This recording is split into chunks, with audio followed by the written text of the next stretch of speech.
Deu. E aí, pessoal, tudo bem? Bom, eu quero explicar primeiramente o motivo desse vídeo, tá? Algumas pessoas não compreenderam exatamente aquilo que eu estava solicitando a vocês, e mais ao final eu quero explicar direitinho, então, mas para não haver dúvidas, é que eu resolvi fazer esse vídeo e também por conta disso, então eu vou aproveitar para reforçar o conteúdo para vocês. E aí também já tem um outro assunto que eu quero aproveitar para abordar, que é o seguinte. Em função da gente ter tido algumas aulas com algumas turmas, onde a gente fez aquilo de antecipar períodos, então algumas turmas tiveram um conteúdo que eu ainda não cheguei lá com outras turmas. Ou seja, a gente falou sobre esse assunto do espaço bipolar com algumas e não falou tanto com outras. É por isso que algumas turmas estão tendo mais dificuldade de entender o que eu estava pedindo. Então, nesse sentido, eu até peço desculpas pelo mal entendido, mas eu quero então deixar claro o seguinte: para algumas turmas vai ser como uma revisão, para outras turmas vai ser já o começo desse conteúdo que a gente falou pouco até aqui.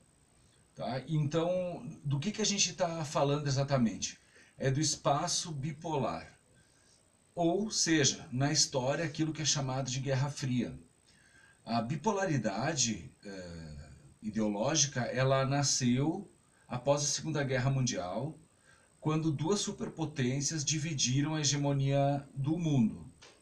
Um defendendo o capitalismo, que eram os Estados Unidos, outro defendendo o regime socialista, que era a União Soviética.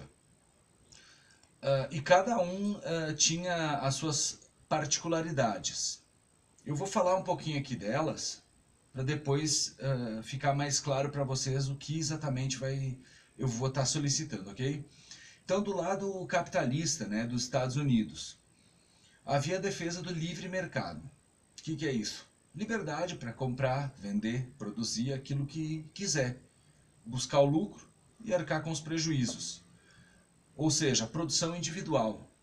Né? A pessoa não fazia nada pensando no Estado ou no bem coletivo. Fazia as coisas visando o seu bem-estar dos seus familiares. E justamente por isso, por essa característica econômica do sistema capitalista aplicado nos Estados Unidos, que vale dizer nem é um modelo de liberalismo, né? Os Estados Unidos é um país que defende da boca para fora o liberalismo, mas não aplica tanto assim o liberalismo na sua economia. A produção de bens materiais nesse país, tanto naquela época como agora, é de bens descartáveis, ou seja, as coisas têm um determinado tempo de uso e depois são descartadas para que se compre outras, até porque isso auxilia no processo de renovação econômica, né? As pessoas terem que consumir. Pegando como exemplo o Brasil, as pessoas não ficam lá 3, 4 anos com o mesmo carro. O que falam, o que contam é que anualmente quase toda a população troca de carro. Falar um pouquinho da política desse período e que é também como é até hoje. Nos Estados Unidos, as pessoas acham que existem só dois partidos. Não. Existem vários partidos, só que há um sistema congressual lá. Então acaba que a maior parte dos partidos não consegue chegar a disputar as eleições porque não consegue o número total de delegados. Então o que ocorre já há 2 séculos, ou mais até, é que nos Estados Unidos há o bipartidarismo. O Partido Democrata e o Republicano se alternam no poder e dividem o protagonismo político do país. Portanto, há eleições nos Estados Unidos, diferente do nosso sistema aqui, é um sistema congressual. Era assim no período da Guerra Fria, continua sendo assim. Na parte cultural, no período da Guerra Fria, quando foi criado a cultura do espetáculo, o cinema hollywoodiano, tudo isso ficou retratado por um artista chamado Andy Warhol, que denominou isso por pop art. Tá? Pesquisem aí, vocês vão entender melhor o que eu estou falando, mas a arte era voltada para o espetáculo e para fazer dinheiro. E há um aspecto muito importante do espaço bipolar, que é a disputa espacial, ou seja, a corrida espacial, como ficou sendo chamada, né? E os Estados Unidos, se diz, venceu essa corrida espacial na medida em que conseguiu com que a primeira pessoa pisasse na Lua, né? A primeira tripulação à Lua em 1969. Bom, eu não quero me alongar muito, falar agora um pouquinho sobre a União Soviética. Então a economia soviética era estatizada. No que consiste isso? O Estado dominava a economia. A economia, portanto, era planificada, ou seja, as pessoas produziam aquilo que o Estado julgava que seria melhor. Então havia um plano de metas, os chamados planos quinquenais, e as pessoas tinham que produzir um número X.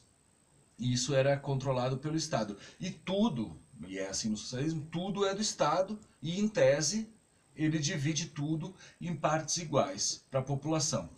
Portanto, obviamente, os bens materiais eram duráveis. Não havia preocupação tão intensa de compra e venda. As coisas eram feitas para serem utilizadas a longo prazo.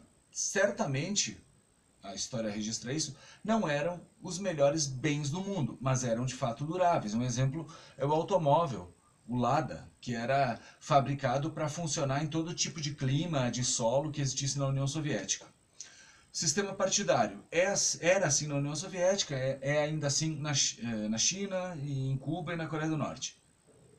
Só há um partido, que é o Partido Comunista. Não há liberdade partidária e o presidente não é chamado por esse nome, né? É o secretário-geral do Partido Comunista que assume o poder do partido, consequentemente ele vai a ser eleito o grande líder do país. Foi assim até 1953 com Stalin, de 1924 por aí até 1953 com Stalin, depois ele faleceu, assumiu o Khrushchev, depois Brezhnev, depois Gorbachev e aí terminou a União Soviética. A arte. A arte na União Soviética era focada no socialismo, na defesa do nacionalismo do país. Era uma arte ideológica, que reforçasse os valores ideológicos que existiam lá. E, rapidinho aqui, eu acho que tem uma injustiça que é feita com a União Soviética na medida em que se coloca que esse país perdeu a corrida espacial.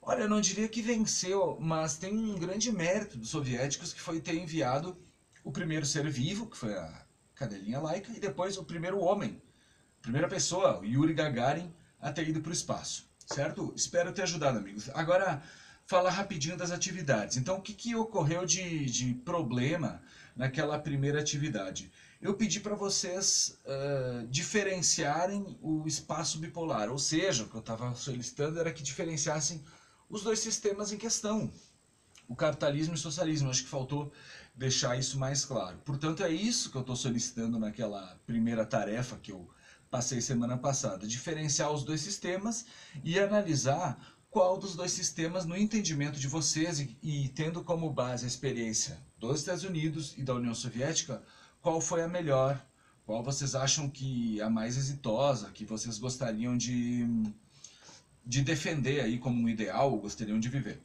E amanhã não, hoje, porque hoje é amanhã, eu vou solicitar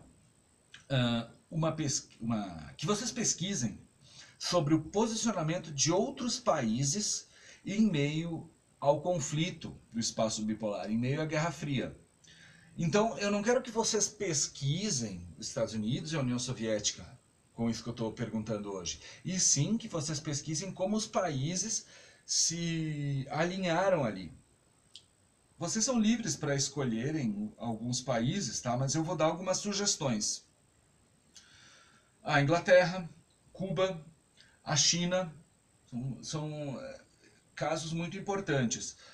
Um que não pode faltar, assim, que eu acho que é muito importante vocês estudarem, como foi a divisão do espaço geográfico nesse país durante a Guerra Fria, é a Alemanha. Tá? Pesquisem sobre a Alemanha em meio à Guerra Fria, como era a organização do espaço bipolar lá e também, se possível, se conseguirem, sobre o Brasil. Certo, pessoal? Saudades aí de vocês. Diretora, obrigado, pode desligar.